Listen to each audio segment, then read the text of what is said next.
Hello, welcome to Red Short Talks. നമസ്കാരം. The deep ഡൈവിലേക്ക് സ്വാഗതം. ഇന്ന് നമ്മൾ 2025 സെപ്റ്റംബർ 19, അതായത് നാളെ വെള്ളിയാഴ്ചത്തെ നിഫ്റ്റി 50യുടെ സാധ്യതകളെ പറ്റിയാണ് സംസാരിക്കുന്നത്. അതെ. നമ്മുടെ കയ്യിലുള്ളത് നിഫ്റ്റി 50 വില ചലന പദ്ധതി എന്നൊരു വിശകലന റിപ്പോർട്ടാണ്. ഇതിനെ അടിസ്ഥാനമാക്കിയാണ് നമ്മൾ സംസാരിക്കാൻ പോകുന്നത്. ശരി. നമ്മുടെ ലക്ഷ്യം വളരെ ലളിതമാണ്. ഈ റിപ്പോർട്ടിലെ പ്രധാന കാര്യങ്ങൾ എന്തൊക്കെയാണ്, നാളത്തെ മാർക്കറ്റിൽ ശ്രദ്ധിക്കേണ്ട ലെവലുകൾ ഏതൊക്കെയാണ് എന്നൊക്കെയൊന്ന് മനസ്സിലാക്കുക. ഒരുപക്ഷെ ഇത് നിങ്ങൾക്ക് തീരുമാനങ്ങൾ എടുക്കാൻ സഹായിച്ചേക്കാം. ഓക്കെ, അപ്പോൾ തുടങ്ങാം അല്ലേ? തുടങ്ങാം. നിഫ്റ്റി ഇന്നലെ ക്ലോസ് ചെയ്തത് ഏകദേശം 25,420 എന്ന നിലയിലാണ്. അതെ. കണ്ടിട്ട് മാർക്കറ്റ് ഒരു മുന്നേറ്റത്തിന്റെ സൂചന തരുന്നുണ്ട്. ഈ ഒരു പശ്ചാത്തലത്തിൽ നാളത്തെ സാധ്യതകളെക്കുറിച്ച് ഈ പ്ലാൻ എന്താണ് പറയുന്നത്? ശരിയാണ്. 25,420 ക്ലോസിംഗ് പോസിറ്റീവാണ്. നമ്മൾ മാർക്കറ്റിന്റെ ഇപ്പോഴത്തെ ഒരു സ്ട്രക്ചർ, ഘടന നോക്കിയാൽ ഒരു കാര്യം വളരെ വ്യക്തമാണ്. എന്താണത്?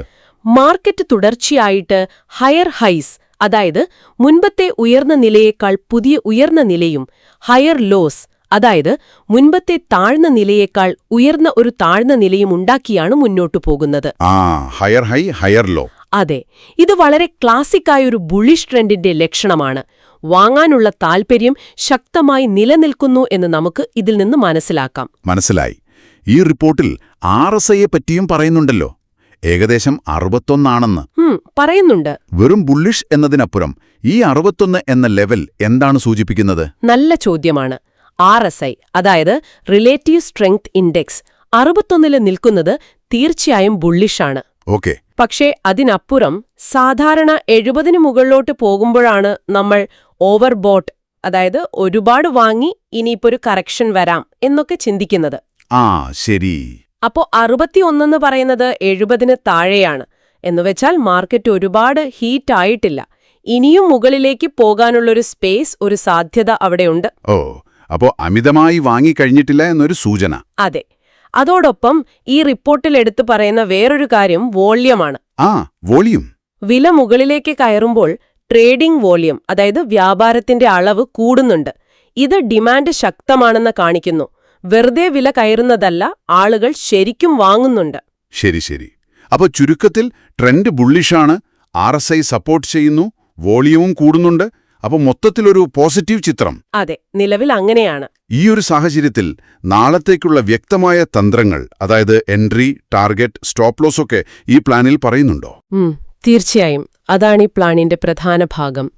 ഇത് 4 പ്രധാന സാഹചര്യങ്ങളെയാണ് മുന്നോട്ട് വയ്ക്കുന്നത്. 2 വാങ്ങാനുള്ള അവസരങ്ങൾ, 2 വിൽക്കാനുള്ള അവസരങ്ങൾ. ഓക്കെ. നമുക്ക് ആദ്യം മുകളിലേക്കുള്ള സാധ്യതകൾ, അതായത് ലോങ് സൈഡ് നോക്കാം. എവിടെയൊക്കെ വാങ്ങാമെന്ന്. ശരി. ആദ്യത്തെ സ്ട്രാറ്റജി ബ്രേക്ക്ഔട്ട് ലോങ് ആണെന്ന് തോന്നുന്നു. അതെ, ബ്രേക്ക്ഔട്ട് ലോങ്. അതായത് ഒരു പ്രധാന ലെവൽ ബ്രേക്ക് ചെയ്ത് മുകളിലേക്ക് പോകുമ്പോൾ വാങ്ങുന്നത്. കൃത്യമായി. വില ഒരു പ്രധാന റെസിസ്റ്റൻസ്, ഒരു തടസ്സം ഭേദിച്ച് മുകളിലേക്ക് പോകുമ്പോൾ. ഈ പ്ലാൻ പറയുന്നത് 25,450 എന്ന ലെവൽ. 25,450. അതെ, ഈ 25,450 എന്ന ലെവൽ നല്ല വോളിയത്തോടെ ബ്രേക്ക് ചെയ്ത് അതിനു മുകളിൽ വില നിൽക്കുകയാണെങ്കിൽ വാങ്ങാമെന്നാണ്. വെറുതെ ബ്രേക്ക് ചെയ്താൽ പോരാ, വോളിയം വേണം, അവിടെ നിൽക്കുകയും വേണം. അതെ, ഒരു കൺഫർമേഷൻ വേണം. ചിലപ്പോൾ 25,450 ഒരു സൈക്കോളജിക്കൽ ലെവലോ അല്ലെങ്കിൽ കഴിഞ്ഞ ദിവസത്തെ ഹൈയോ ഒക്കെ ആകാം. റിപ്പോർട്ട് അത് സ്പെസിഫൈ ചെയ്യുന്നില്ല, പക്ഷെ ലെവൽ തന്നിട്ടുണ്ട്. ഓക്കെ. അങ്ങനെ 25,450 നല്ലൊരു ബ്രേക്കൗട്ട് കിട്ടിയാൽ ടാർജറ്റുകൾ എന്തൊക്കെയാണ്? ഈ പ്ലാൻ പറയുന്നത് സ്റ്റോപ്പ് ലോസ് എവിടെ വെക്കണം? ഈ ബ്രേക്കൗട്ട് നടന്നാൽ ആദ്യത്തെ ലക്ഷ്യം, ടാർഗറ്റ് 1, 25,520 ആണ്. 25,520. അതെ, അവിടെയും കടന്നുപോയാൽ അടുത്ത ലക്ഷ്യം, ടാർഗറ്റ് 2, 25,600 ആയിരിക്കും. 25,600. പിന്നെ ഏറ്റവും പ്രധാനം സ്റ്റോപ്പ് ലോസ്, അത് 25,380 വെക്കാനാണ് നിർദ്ദേശം. 25,380. ഇതിന്റെ പിന്നിലുള്ള ലോജിക് എന്താണെന്ന് വെച്ചാൽ, ഒരു പ്രധാന റെസിസ്റ്റൻസ് ബ്രേക്ക് ചെയ്യുമ്പോൾ പുതിയ വാങ്ങലുകാർ വരും. അത് വിലയെ അടുത്ത ലെവലിലേക്ക് കൊണ്ടുപോകാൻ സഹായിക്കും. ശരിയാണ്, യുക്തിസഹമാണ്. പക്ഷെ മാർക്കറ്റ് എപ്പോഴും ഇങ്ങനെ നേരെ മുകളിലേക്ക് പോകില്ലല്ലോ. ചിലപ്പോൾ ഈ 25,450 ബ്രേക്ക് ചെയ്യുന്നതിന് മുൻപ് വിലയൊന്ന് താഴേക്ക് വന്നാലോ? വരാം, തീർച്ചയായും വരാം. അങ്ങനെയുള്ള സാഹചര്യത്തിൽ വാങ്ങാൻ എന്തെങ്കിലും പറയുന്നുണ്ടോ? ഈ ഡിപ്പ് ബൈ, താഴ്ചയിൽ വാങ്ങാനുള്ളൊരു സ്ട്രാറ്റജി ഉണ്ട്. അതാണ് രണ്ടാമത്തെ ലോങ് സ്ട്രാറ്റജി. ഡിപ്പ് ബൈ അഥവാ സപ്പോർട്ട് ലോങ്. ഓക്കെ. അതായത് വില താൽക്കാലികമായി താഴേക്ക് വരുമ്പോൾ ഒരു പ്രധാന സപ്പോർട്ട് സോണിൽ നിന്ന് വാങ്ങുക. ഏതാണ് ആ സോണ്? ഈ പ്ലാൻ അനുസരിച്ച് എൻട്രി സോൺ 25,320-നും 25,350-നും ഇടയിലാണ്. 25,320 തൊട്ട് 25,350 വരെ. അതെ, ഈ സോണ് മുൻപ് വില താഴേക്ക് വന്നപ്പോൾ സപ്പോർട്ട് കൊടുത്ത സ്ഥലമാണ്. അതായത് അവിടെ വാങ്ങലുകാർ വന്ന് വിലയെ താങ്ങി നിർത്തി. അതുകൊണ്ട് വീണ്ടും അങ്ങോട്ട് വന്നാൽ വാങ്ങാൻ സാധ്യതയുണ്ട്. മനസ്സിലായി. മുൻപ് ബയേഴ്സ് വന്ന ഏരിയ. അതെ. അപ്പോൾ ഈ സോണിൽ നിന്ന് വാങ്ങിയാൽ എന്താണ് ടാർഗറ്റുകൾ? സ്റ്റോപ്പ് ലോസ് എവിടെയാണ്? ഈ 25,320-350 സോണിൽ എൻട്രി കിട്ടിയാൽ ആദ്യത്തെ ടാർഗറ്റ് 25,420 ആണ്. ഇന്നലത്തെ ക്ലോസിംഗ് ലെവൽ. അതെ, ആ ലെവൽ വീണ്ടും ടെസ്റ്റ് ചെയ്യാം. മാർക്കറ്റ് സ്ട്രോങ് ആണെങ്കിൽ രണ്ടാമത്തെ ടാർഗറ്റ് 25,500 അല്ലെങ്കിൽ അതിനു മുകളിലേക്കും പോകാം. ഓക്കെ. സ്റ്റോപ്പ് ലോസ് വെക്കേണ്ടത് 25,280-ലാണ്. 25,280. ഈ സ്ട്രാറ്റജിയുടെ ഒരു ഗുണം കുറഞ്ഞ വിലയിൽ കിട്ടാൻ സാധ്യതയുണ്ട് എന്നതാണ്.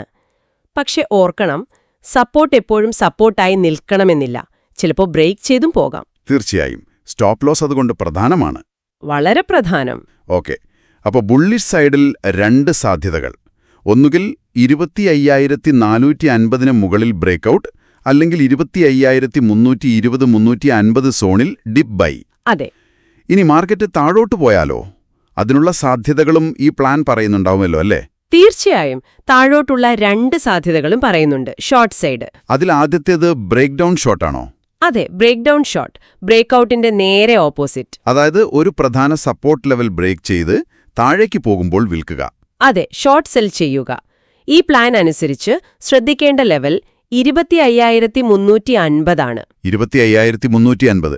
നമ്മൾ നേരത്തെ ഡിപ്പ് ബൈ സോണിന്റെ മുകളിലത്തെ ലെവലായി പറഞ്ഞത്. അതേ ലെവൽ തന്നെ. ആ 25,350-ന് താഴെ നല്ല സെല്ലിംഗ് വോളിയത്തോടെ വില ക്ലോസ് ചെയ്യുകയാണെങ്കിൽ ഷോർട്ട് പോകാമെന്നാണ് പ്ലാൻ പറയുന്നത്. അപ്പോൾ ബയേഴ്സ് വരുമെന്ന് പ്രതീക്ഷിച്ച ലെവൽ ബ്രേക്ക് ചെയ്യുന്നു. അതൊരു നെഗറ്റീവ് സൈനാണ്. അതെ, സെല്ലേഴ്സ് കൺട്രോൾ എടുക്കുന്നു എന്നതിന്റെ സൂചനയാണ്. ഈ 25,350 ബ്രേക്ക് ചെയ്താൽ ഷോർട്ട് സെല്ലിനുള്ള ടാർജറ്റുകൾ എന്തൊക്കെയാണ്? സ്റ്റോപ്പ് ലോസ് ഇവിടെ വയ്ക്കും. 25,350-ന് താഴെ ഷോർട്ട് ചെയ്താൽ ആദ്യ ടാർഗറ്റ് 25,280 ആണ്. 25,280. അവിടെയും തകർന്നാൽ അടുത്ത ടാർഗറ്റ് 25,200. 25,200. ഈ ഷോർട്ട് ട്രേഡിനുള്ള സ്റ്റോപ്പ് ലോസ് 25,420-ല് വെക്കാനാണ് നിർദ്ദേശം. 25,420 ഇന്നലത്തെ ക്ലോസിംഗ് ലെവൽ. അതെ, ഒരു പ്രധാന സപ്പോർട്ട് ബ്രേക്ക് ചെയ്യുമ്പോൾ പലപ്പോഴും സ്റ്റോപ്പ് ലോസുകൾ ഹിറ്റാവുകയും അത് സെല്ലിംഗ് പ്രഷർ കൂട്ടുകയും ചെയ്യും. വില പെട്ടെന്ന് താഴേക്ക് പോകാം. മനസ്സിലായി. ഇത് സപ്പോർട്ട് ബ്രേക്ക് ചെയ്യുമ്പോഴുള്ള ഷോട്ട്. ഇനി വേറൊരു ഷോർട്ട് സാധ്യതയില്ലേ? വില മുകളിലേക്ക് പോകുമ്പോൾ ഒരു റെസിസ്റ്റൻസിൽ തട്ടി താഴേക്ക് വരാൻ സാധ്യതയുണ്ടെങ്കിൽ അവിടെ വിൽക്കുന്നത് സെൽ ഓൺ റൈസ്. ഉണ്ട്, അതും പ്ലാനിൽ പറയുന്നുണ്ട്. സെൽ ഓൺ റൈസ് അല്ലെങ്കിൽ റെസിസ്റ്റൻസ് ഷോർട്ട്. ഓക്കെ. അതായത് മാർക്കറ്റ് ഓവറോൾ ബുള്ളിഷ് ആണെങ്കിലും ചെറിയൊരു കയറ്റത്തിനു ശേഷം ലാഭമെടുക്കാൻ ആളുകൾ ശ്രമിക്കുമ്പോൾ വില താഴേക്ക് വരാം. Profit booking. അതെ, ഈ പ്ലാൻ അനുസരിച്ച് അങ്ങനെ ഷോർട്ട് ചെയ്യാൻ സാധ്യതയുള്ളൊരു സോൺ 25,480-നും 25,500-നും ഇടയിലാണ്. 25,480, 25,500 സോൺ. അതെ, ഇതൊരു റെസിസ്റ്റൻസ് സോണായിരിക്കാം. വില ഈ സോണിലെത്തുമ്പോൾ മുകളിലേക്ക് പോകാൻ ബുദ്ധിമുട്ടുന്നു, അല്ലെങ്കിൽ അവിടെ സെല്ലിംഗ് പ്രഷർ കൂടുന്നു എന്ന ലക്ഷണങ്ങൾ കണ്ടാൽ ഷോർട്ട് ചെയ്യാം. ലക്ഷണങ്ങളെന്ന് പറയുമ്പോൾ ഉദാഹരണത്തിന് വലിയ സെൽ ഓർഡറുകൾ വരുന്നത്, അല്ലെങ്കിൽ ബേരിഷ് കാൻഡിൽസ്റ്റിക് പാറ്റേണുകൾ അവിടെ രൂപപ്പെടുന്നത് ഒക്കെ നോക്കാം. ഓക്കെ. അപ്പോൾ ഈ 25,450, 500 സോണിൽ ഷോർട്ട് ചെയ്താൽ ടാർഗറ്റും സ്റ്റോപ്പ് ലോസും എന്താണ്? ഈ സോണിൽ ഷോർട്ട് ചെയ്താൽ ആദ്യ ടാർഗറ്റ് 25,420 ആണ്. ഓക്കെ. Closing level. അതെ. അവിടെ നിന്നും താഴേക്ക് പോയാൽ അടുത്ത ടാർഗറ്റ് 25,350. പഴയ സപ്പോർട്ട് ലെവൽ. അതെ. സ്റ്റോപ്പ് ലോസ് വെക്കേണ്ടത് 25,530-ന് മുകളിലാണ്. കാരണം 25,530-ഉം കടന്നുപോയാൽ പിന്നെ ആ റെസിസ്റ്റൻസ് വർക്ക് ചെയ്യുന്നില്ല എന്ന് കരുതാം. ശരിയാണ്. ഇതൊരു ഒരു ഹ്രസ്വകാല മൂവ്മെന്റ് ക്യാച്ച് ചെയ്യാനുള്ള ശ്രമമാണ്. വളരെ വ്യക്തമായി. അപ്പോൾ 4 സാഹചര്യങ്ങൾ, 4 തന്ത്രങ്ങൾ: breakout long, dip buy, break down short, പിന്നെ സെൽ ഓൺ റൈസ്. അതെ. ഈ 4 സാധ്യതകളും പരിഗണിച്ച് ഈ പ്ലാനിന്റെ ഒരു ഓവറോൾ ബയാസ് അല്ലെങ്കിൽ മൊത്തത്തിലുള്ളൊരു നിഗമനം എന്താണ്? ഏതിനാണ് കൂടുതൽ പ്രാധാന്യം കൊടുക്കുന്നത്? നല്ല ചോദ്യം. പ്ലാൻ അതിനെപ്പറ്റി വ്യക്തമായി പറയുന്നുണ്ട്. നിലവിലെ മാർക്കറ്റ് കണ്ടീഷൻസ്, അതായത് ഹയർ ലോ പാറ്റേൺ 61ലെ RSI ഒക്കെ വെച്ച് നോക്കുമ്പോൾ പ്ലാനിന്റെ പ്രധാന നിഗമനം ബുള്ളിഷ് ട്രെൻഡിനാണ് മുൻതൂക്കമെന്നാണ്. ഓക്കെ. അതുകൊണ്ട് ഷോർട്ട് ചെയ്യാനുള്ള സാധ്യതകളേക്കാൾ, അതായത് സെൽ ഓൺ റൈസ് നേക്കാളും ഡിപ്പ് ബൈ എന്ന വാങ്ങൽ തന്ത്രത്തിന് വിജയസാധ്യത കൂടുതലാണ് എന്ന് പ്ലാൻ പറയുന്നു. ട്രെൻഡിന്റെ കൂടെ നിൽക്കുന്നതാണ് നല്ലതെന്നാണോ? അതെ, പൊതുവെ ട്രെൻഡിനൊപ്പം നീങ്ങുന്നത് റിസ്ക് കുറയ്ക്കാൻ സഹായിക്കും. ഈ തന്ത്രങ്ങൾ തിരഞ്ഞെടുക്കുന്ന കാര്യത്തിൽ എല്ലാ വ്യാപാരികളും ഒരുപോലെയാണോ ഇതിനെ സമീപിക്കേണ്ടത്? അതോ റിസ്ക് എടുക്കാനുള്ള കഴിവിനനുസരിച്ച് വ്യത്യാസമുണ്ടോ? ആ വ്യത്യാസം പ്ലാൻ പറയുന്നുണ്ട്. അഗ്രസീവ് ട്രേഡേഴ്സ്, അതായത് കുറച്ചുകൂടി റിസ്ക് എടുക്കാൻ തയ്യാറുള്ളവർക്ക് അന്നത്തെ മാർക്കറ്റ് സാഹചര്യം നോക്കി ഈ 4 തന്ത്രങ്ങളിൽ ഏതും ഉപയോഗിക്കാം, വാങ്ങാനും വിൽക്കാനും. അതെ, പക്ഷേ കൺസർവേറ്റീവ് ട്രേഡേഴ്സ്, അതായത് കൂടുതൽ സുരക്ഷിതമായി ട്രേഡ് ചെയ്യാൻ ആഗ്രഹിക്കുന്നവർ, അവർ ട്രെൻഡിന് അനുകൂലമായ ഡിപ്പ് ബൈ, ബ്രേക്ക്ഔട്ട് ലോങ് പോലുള്ള വാങ്ങൽ അവസരങ്ങളിൽ ശ്രദ്ധിക്കുന്നതാണ് നല്ലത് എന്ന് പ്ലാൻ നിർദ്ദേശിക്കുന്നു. ഓക്കെ, അത് വളരെ പ്രധാനപ്പെട്ടൊരു പോയിന്റാണ്. സ്വന്തം റിസ്ക് പ്രൊഫൈൽ അനുസരിച്ച് തീരുമാനമെടുക്കുക. അതെ. പിന്നെ ഞാനൊരു കാര്യം കൂടി ഓർമ്മിപ്പിക്കട്ടെ. പറയൂ. ഈ പ്ലാനും നമ്മളീ പറഞ്ഞ ലെവലുകളും ടാർഗറ്റുകളുമെല്ലാം സാധ്യതകൾ മാത്രമാണ്, ഒരു ഗൈഡ് ലൈൻ. ശരിയാണ്. മാർക്കറ്റ് നാളെ എങ്ങനെ പ്രതികരിക്കുമെന്ന് നമുക്ക് ഉറപ്പിച്ചു പറയാൻ പറ്റില്ല. ഒരു വാർത്ത വന്നാൽ മതി, ഈ ലെവലുകളൊന്നും ചിലപ്പോൾ വർക്ക് ചെയ്യില്ല. അതെ, മാർക്കറ്റ് എപ്പോഴും മാറിക്കൊണ്ടിരിക്കും. അതുകൊണ്ട് ഈ പ്ലാന് ഒരു അടിസ്ഥാനമായി മാത്രം കാണുക. സ്വന്തം അനാലിസിസും കൃത്യമായ റിസ്ക് മാനേജ്മെന്റും ഉപയോഗിച്ചു മാത്രം തീരുമാനങ്ങൾ എടുക്കുക. സ്റ്റോപ്പ് ലോസ് നിർബന്ധമായും ഉപയോഗിക്കുക. വളരെ ശരിയാണ്. ഇതൊരു റെഡിമെയ്ഡ് സൊല്യൂഷൻ അല്ല, ഒരു ടൂളാണ്. കൃത്യമായി.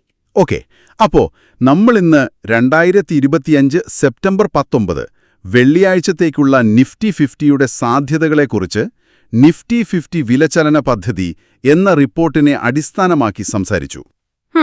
നിലവിലെ ബുള്ളിഷ് ട്രെൻഡ്, പ്രധാന ലെവലുകൾ ബ്രേക്ക്ഔട്ടിന് 25,450, ഡിപ്പ് ബൈക്ക് 25,320-350 സോൺ, ബ്രേക്ക് ഡൗണിന് 25,350 താഴെ, റെസിസ്റ്റൻസ് ഷോട്ടിന് 25,480-500 സോൺ, പിന്നെ 4 തന്ത്രങ്ങൾ എല്ലാം നമ്മൾ കവർ ചെയ്തു. അതെ, പ്ലാനിന്റെ മൊത്തത്തിലുള്ള നിർദ്ദേശം ട്രെൻഡിനനുസരിച്ച് വാങ്ങൽ അവസരങ്ങൾക്ക് മുൻഗണന നൽകുക എന്നതാണ്. ഈ വിവരങ്ങൾ നാളത്തെ മാർക്കറ്റിനെ നോക്കിക്കാണാൻ നിങ്ങളെ എങ്ങനെ സഹായിക്കും? ഒരുപക്ഷേ ഈ വ്യക്തമായ ലെവലുകൾ നിങ്ങളുടെ ട്രേഡിംഗ് പ്ലാൻ ഉണ്ടാക്കാൻ സഹായിക്കുമോ? അതോ ട്രെൻഡ് ബുള്ളിഷാണെന്നുള്ള ഈ സ്ഥിരീകരണം നിങ്ങൾക്ക് കൂടുതൽ ആത്മവിശ്വാസം നൽകുന്നുണ്ടോ? ഇതൊക്കെ ഒന്ന് ആലോചിക്കുന്നത് നല്ലതാണ്. നമ്മളിപ്പോൾ സംസാരിച്ചത് നാളത്തേക്കുള്ള ഒരു ഹ്രസ്വകാല പ്ലാനിനെക്കുറിച്ചാണ്. പക്ഷെ ഒരു കാര്യം കൂടി ചിന്തിക്കാം. എന്താണത്? ഈ ടെക്നിക്കൽ ലെവലുകൾക്കപ്പുറം വരും ദിവസങ്ങളിലോ ആഴ്ചകളിലോ നിഫ്റ്റിയെ സ്വാധീനിക്കാൻ സാധ്യതയുള്ള മറ്റു വലിയ ഘടകങ്ങൾ എന്തൊക്കെയാവാം? ആഗോള വാർത്തകൾ, സാമ്പത്തിക ഡേറ്റകൾ പോലെ. അതെ, ഒരു പ്രധാനപ്പെട്ട ഇൻഫ്ലേഷൻ ഡേറ്റ വരുന്നുണ്ടെങ്കിൽ, അല്ലെങ്കിൽ ഒരു ജിയോപൊളിറ്റിക്കൽ ഇവന്റ് ഉണ്ടായാൽ അത് ഈ ടെക്നിക്കൽ പ്ലാനിനെ എങ്ങനെ ബാധിക്കും? ശരിയാണ്. അത്തരം വലിയ കാര്യങ്ങൾ വരുമ്പോൾ ഈ ചെറിയ ലെവലുകൾ ചിലപ്പോൾ അപ്രസക്തമായേക്കാം, അല്ലെങ്കിൽ കൂടുതൽ ശക്തമായേക്കാം. ആ ഒരു വലിയ ചിത്രം കൂടി മനസ്സിൽ വെക്കുന്നത് എപ്പോഴും നല്ലതാണ്.